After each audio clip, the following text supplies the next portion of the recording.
Clear prop. Star 73, Yankee number 2, following twin traffic, 3 mile final, clear Pleasantville. 1 Charlie Bravo, extra in runway 25, going 4 mile final. This is Behind the Prop with United Flight Systems owner and licensed pilot Bobby Doss and his co-host, Major Airline Captain and designated pilot examiner Wally Mulhern. Now let's go Behind the Prop. What's up, Wally? Hey, Bobby, how are you? I'm great. This is our third guest, and we are excited to have her on the show. Today with us is a past flight instructor from United Flight Systems, a current Southwest Airlines first officer, and someone with a very interesting aviation story that we're going to talk about today. Today we have on the show Jessica Garcia. Thanks for joining us. Thank you for having me. And I know we're going to talk a lot about you today, but you also happen to be married to a pilot as well. I am. My wonderful husband, Ricky, who also instructed here. He did instruct here. And I heard good news for Ricky recently. Is that true? He got hired at Commute Air Airlines Friday. That is so awesome. Very excited. And so he was an express jet. And if anybody lives in Houston and listens to this show, they probably have heard about all the things that happened at Express Jet. So it's great to hear that Ricky's back in the cockpit doing great things for aviation. He's really excited. I'm pumped for him. He's ready to get back in the airplane. So we have a lot to talk about today, but as the current owner of United Flight Systems, it's always a great time when a previous flight instructor comes back and shares with me stories and things from the past. You've obviously spent many an hour behind a prop as an airplane owner still today. You spent a lot of time behind the prop, but any idea how many hours of dual you gave here at this flight school? Ooh, it's got to be at least 1,200. I remember one day sitting down with my logbook in between students, and I recognized that my total dual received and total dual given was equal. So I surpassed that milestone here. And then I want to say I had about 1,200 hours instructing here. Nice. And that was that in the day where you could just get to 1,500 and go right to the airline? Sort of. I was in the weird transition area where the ATP was being required by the regional airlines to get hired, but you didn't have to do the ATP CTP course. So I ended up being able to do my ATP on my own without having to do the course, but you still had to have the 1,500 hours. So kind of an awkward phase. I think I got my ATP in June and the law passed in August for the ATP CTP. So I guess for our listeners, we've obviously prepped and talked a little bit. Tell us a little bit about your aviation career, where you went to college, how you found this place, and then did you go right to the airlines, or what really happened there? So I started flying recreationally in Abilene, Texas, where I'm from, just doing it for fun. I grew up flying with my dad in the right seat of various aircraft, 182s, Bonanzas, Barons. And the end of my freshman year of college, he said, okay, you can go to summer school, you can get a job, or you can get your pilot's license. And so I opted to go get my pilot's license, obviously, and had a wonderful instructor who is now she is my best friend. We are incredibly close. She flies for FedEx, and she said, you're kind of good at this. Have you considered doing it as a career? And up until that point, I hadn't been exposed to the opportunities and careers in aviation. So she took me to my first Women in Aviation conference, and it was like being around thousands of my Type A best friends. And they all took me by the hand. I was 19 years old and said, we're going to show you what it means to be a professional pilot. And I decided right then and there that was going to be my career. Up until then, I was studying marketing and liked it, but didn't love it. So went back to Abilene, finished my instrument rating. Then I transferred to Louisiana Tech University, where I finished my commercial CFI, CFII, MEI, instructed for the school for a few months, loved being at Tech. I'm a very proud Louisiana Tech Bulldog. And but it wasn't building flight time quite quick enough. And so a friend of mine called me and said, there's a flight school in Houston I think you'd be a great fit at. Would you consider interviewing? So I called United Flight Systems, talked to the previous owner, Bob Watts, and his daughter, Laura, and they brought us in for an interview, me and my husband. I secretly brought my husband along with me to interview as well, and they hired us right then and there. And so within a month, I moved to Houston and began instructing here.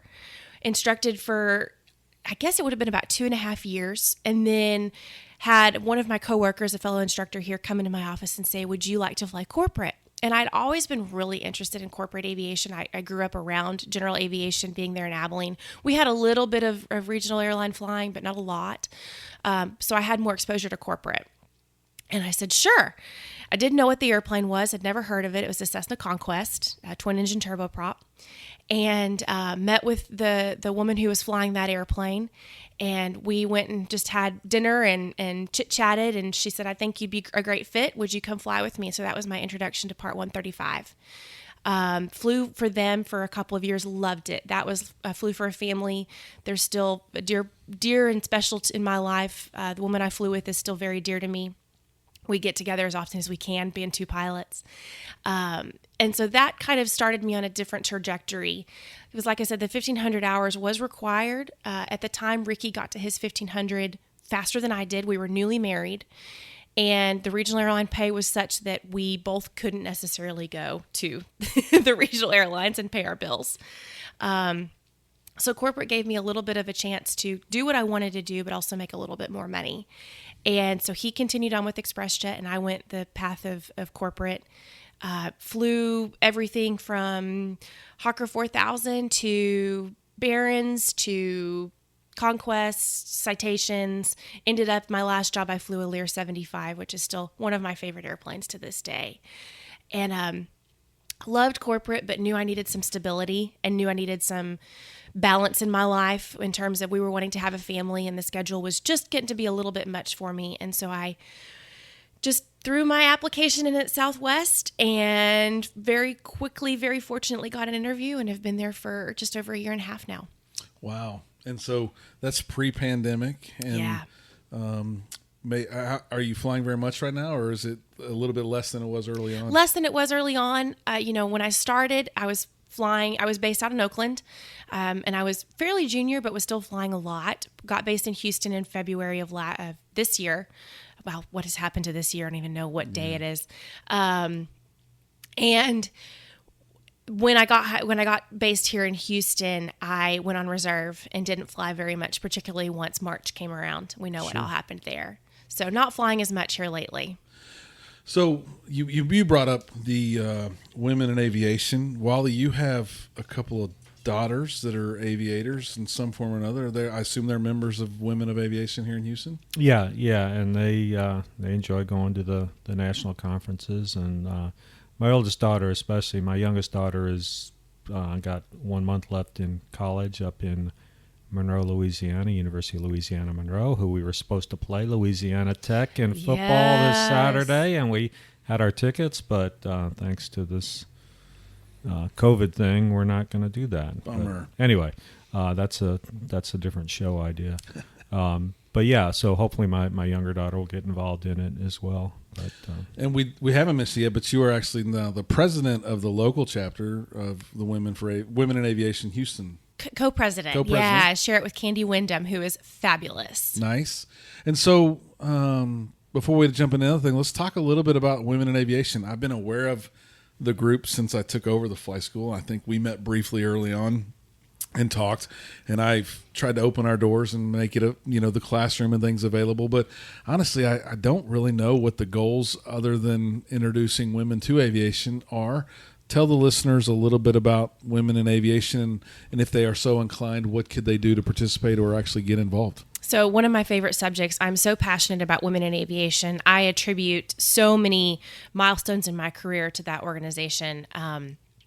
The goal of Women in Aviation is to further aviation careers, not just for women, but for men as well, but to further careers for women in aviation in all aspects. Doesn't matter if you're a pilot, an air traffic controller, management, we have engineers, we have FBO operators, owners. It's every aspect that you can think of that aviation touches. And the goal is just to network, to provide resources, to provide scholarships, to provide community for women in the aviation industry. So here in the local Houston area, we have about 200 people that are involved. At any given time, we have 40 to 50 that are active. We do quarterly meetings, and it gives us a chance to talk about what events we want to host in the Houston area, what events we want to be a part of that are already taking place, be it Wings Over Houston or any other type of fundraising event. We do provide scholarships on the local level as well as the international level. They have given out, when I say millions, I mean millions and millions of dollars of scholarships. And so it's a chance for, on the local Houston level, for us to get to know our local group and network. Just this last meeting, we had one of our members say, hey, I know of a couple of jobs that are available. Who can I talk to that may be interested in them? Another one works for a app company here locally, and she said, I may be able to help some people find jobs. So it's beyond just the international organization. On the local level, it's all about community, and it's a chance for us to know each other. You know, we're kind of a small but mighty group. I don't know the exact statistics for other demographics in aviation, but for female pilots, it's only about 6%.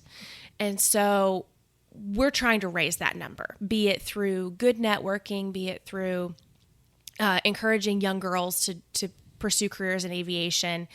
It's a chance for us to reach them directly. For me, when I first got into aviation, it's to me, it's weird. I didn't know how to even get started, right? Most would assume, and we've all kind of been around this for a while, that you would just go to a flight school and start flying. I mean, that makes sense to us now. But I can remember there was this level of anxiety of not wanting to even come in here. I had a friend who said, go meet Bob at United Flight Systems. He'll help you. And I probably drove past the entrance here multiple times because there was this level of anxiety. What am I going to go in and ask about? And I remember walking in and saying, I'd like to learn how to fly. And there was somebody at the front who said, well, you came to the right place. And I already felt like I was defeated a little bit. Like, well, I know, but that's not how I wanted you to talk. So what kind of people should come to your events, I guess, is what I'm building up to. I bet there's a lot of people out there that maybe listen to this podcast that say, well, I'd like to go to a Women in Aviation event, but I don't want to be the odd woman out. I don't want to be someone who doesn't know what to talk about. I'm really glad you brought that up, because we had this last meeting that we just hosted, I would say more than half of our people that came to the meeting were new members that had never been before. And taking that first step is really difficult, no matter what you're stepping into, be it the flight school or the chapter of an organization. It's intimidating. And I am the first to admit that. Even for me now, having experienced so many things that I have in the industry, it's still scary to walk up to somebody new and introduce myself. Well, someone who's never even taken a flight lesson is going to come to you, a first officer at Southwest. Like, that's unfathomable to someone who has never flown a plane before. Well, fortunately, I'm not sitting there in my uniform, so hopefully I don't look too intimidating. And I don't think I look intimidating in my uniform anyway. So, but no, it's hard, but I can't encourage anybody more to say, just do it. Just don't be afraid. Just walk in and say hello. We had one woman, bless her heart, she was all the way down on the south side of town. She had an appointment. She wasn't able to make the meeting, but she drove up here just to say hi after the meeting was over. We were all standing around talking. And it was awesome that she had the courage, which I get it, not everybody feels comfortable doing that, but just do it. She had the courage to come up and say, I just wanted to come meet you and say hi and see what this is all about. But if you're too nervous to come to a meeting, come up to us at one of the other events that we're at. We are at events all the time, all around town, be it through Lone Star College system. We've done lots of the recruiting events at different airlines. We always try to have a table set up wherever we are. Come say hi, come grab us, come say, I'm so-and-so, I'm a little bit interested in the organization, but I don't even know where to start. Find a friendly face or bring a friend. Even if it's somebody who's not in aviation, bring a friend, because we are excited to meet everybody. And it gives that, if that's a little bit of a security blanket for you, then come do it. But it's worth it. That's the biggest thing I want to express, is that it is so worth it. No matter if you're getting involved in Women in Aviation or EAA or Young Eagles or any of the other organizations, it's worth it to get plugged in and build your own community and build your own tribe as you're starting your aviation journey. Because it's a little bit lonely when you're getting started. It's you and maybe your instructor. And if you're at a big flight school, then you may have more connection, more interaction. But it can be really, really lonely, especially if you don't have a friend or a spouse or somebody that flies as well. So just do it. Bobby, you bring up an excellent point. You're talking about walking into a flight school, and it's almost as if we're going off script a little bit. But as an examiner, I get to sit in the corner a lot at flight schools, and I watch people walk in the front door, and I cringe at some of the things I hear being told to these potential customers, because I think most people that work the front desk of these flight schools, most of the time we refer to them as dispatchers. They're very skilled in how to give the keys to the Cessna 172 to a new student and maybe look at the wind and see if they're okay to go fly this airplane solo and that kind of stuff. But I don't think a lot of the dispatchers are trained very well in salesmanship, and I don't mean that in a negative way, but people, just the fact that they're walking in the door says they've got an interest. So I think our flight schools could do a better job in promoting aviation and selling the idea to people. No doubt, and just getting them excited. I think we had Devin Miller on the show recently. I talk about the Devin Miller effect all the time. A guy who walked in and said, "I want to fly," who's spent a small fortune here, bought 3 planes. We've been partners on leasebacks. And if he would have been not sold to or been mismanaged in any way, where might he be? Right. How many Devin Miller effects are we that we don't know about or remember that were bad, right? And that just makes me vomit a little bit. I get nervous to think how many times are we losing a great customer like Devin because of that. And I would think an organization like yours, you feel the same way. You don't want to miss out on any opportunity to introduce a woman to aviation. You mentioned membership. Is there a membership that they have to join before they come to an event? How do they find events? How would you suggest a woman or man that wants to help women in aviation, how would they get involved? To join Women in Aviation International, WAI.org, Women in Aviation International.org. And membership, it's around $45 for a full membership. They have some student memberships discounted as well.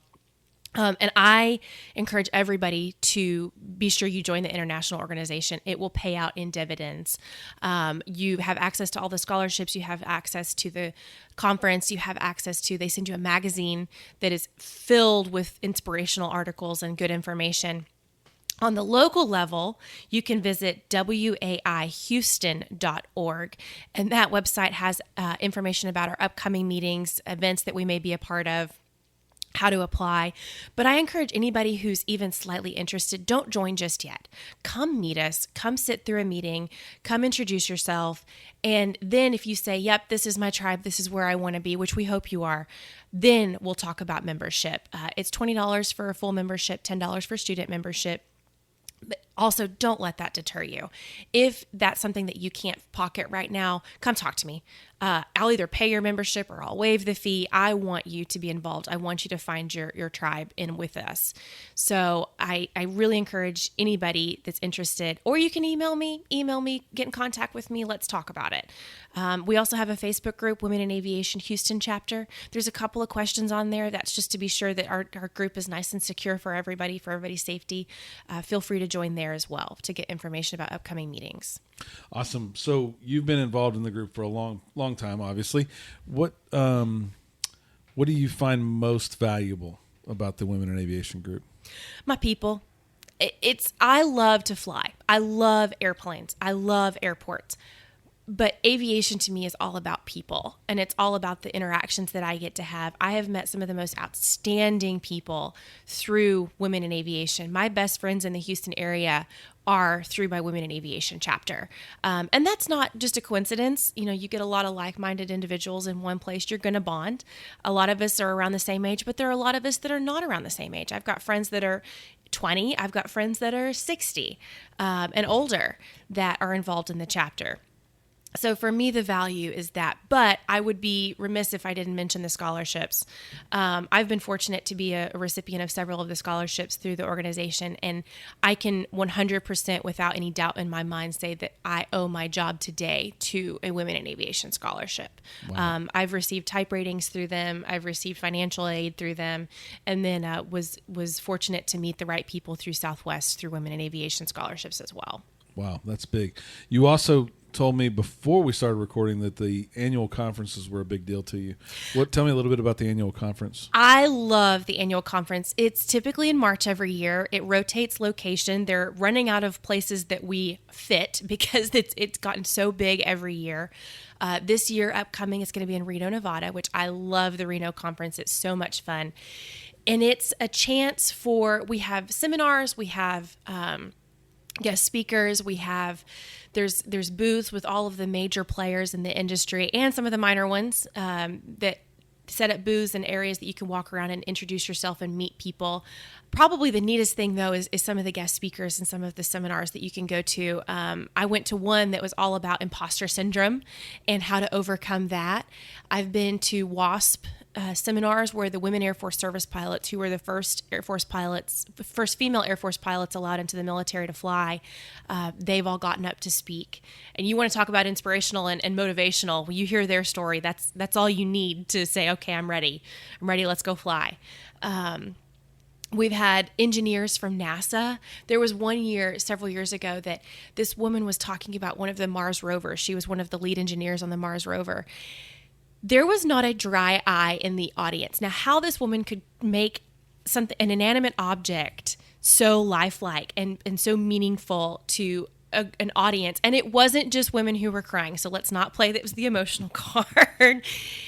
Everybody was tearing up. And it was coincidental that the rover was landing 2 days later. I guarantee every single person that was sitting in that room watched that Mars rover landing. It meant so much to us. So just exposure to things that you wouldn't be exposed to otherwise. That's how I got my exposure to corporate aviation. I met a woman who owned an FBO and a fleet of aircraft. And I said, that sounds like fun. That sounds like something that I would like to do. And it's also a chance we kick off our shoes, we go have a drink at the end of the day and sit down and meet people that we wouldn't have met otherwise. So especially in aviation, you can be so disconnected because you're based in different places, you live in different cities. It's a chance for us all to come together and reconnect and make new connections and new networks. Awesome. So if you're listening, go learn more about women in aviation, come to an event, meet Jessica, get to know the whole group. And as she said, find your tribe for sure in the women in aviation.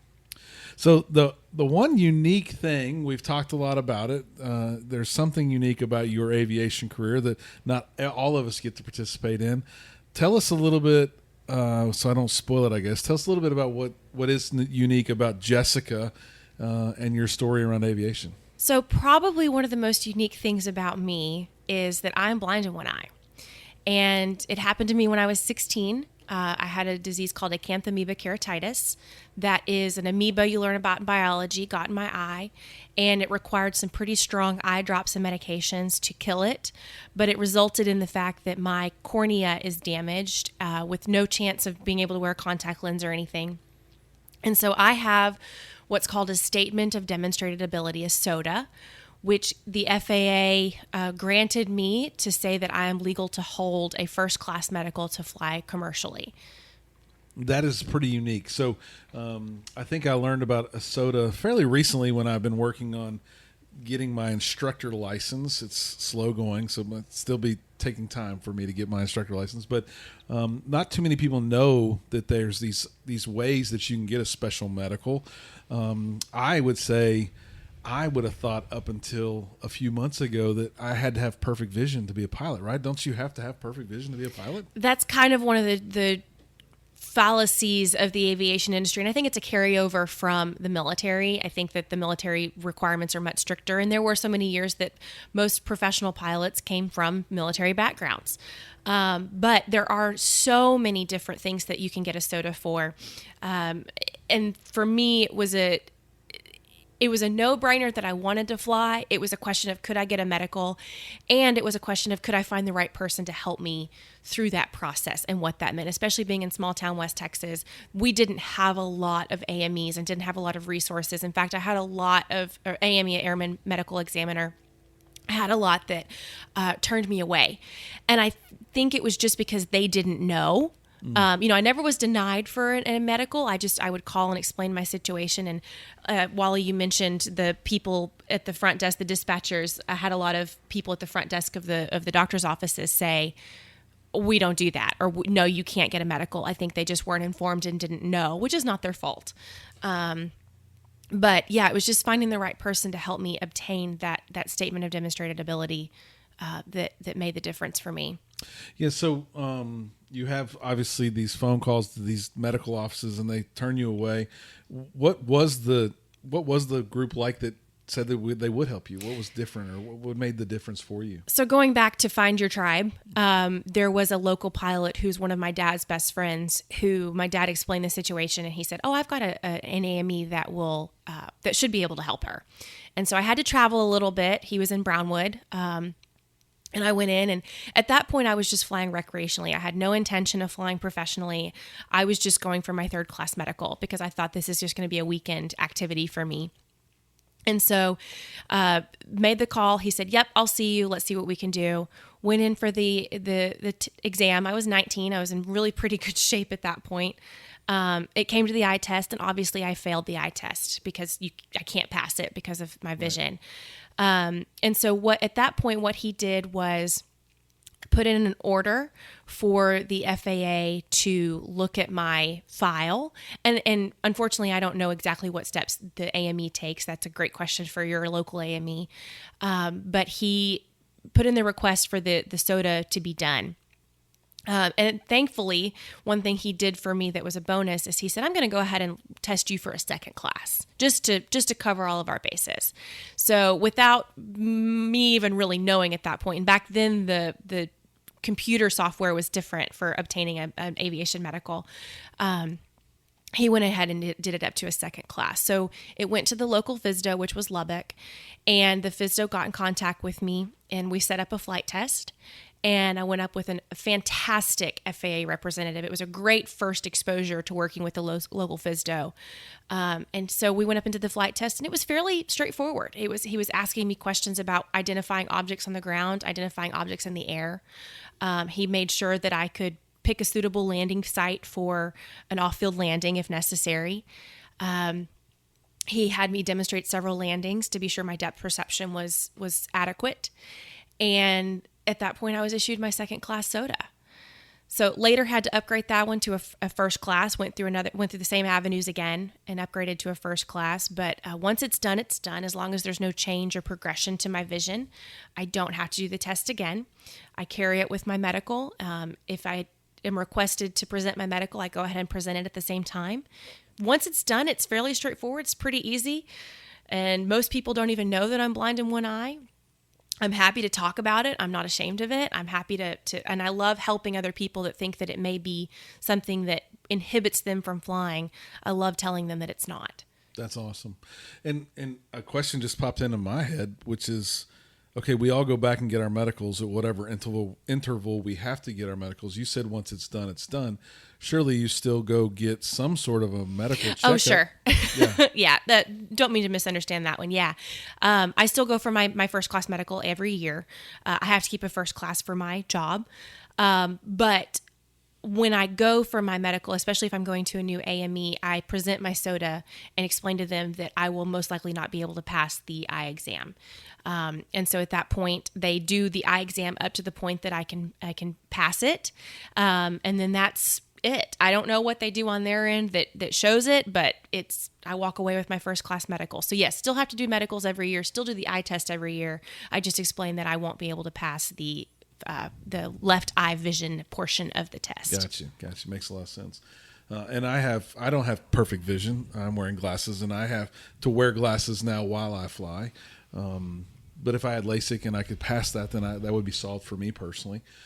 Wally, you've been in aviation for a long time. Any other interesting SOTAs that you've seen or participated around or with? I think for me, it's inspirational for our listeners to just know I might have a problem, but that problem might not prevent me from being a professional pilot.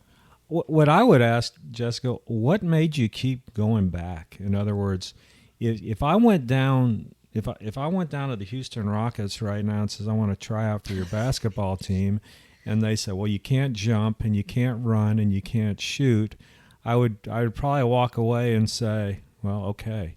I wouldn't come back tomorrow and say, can I try this again? So when the first AME turned you away, obviously you didn't take no. You came back. What inspired that?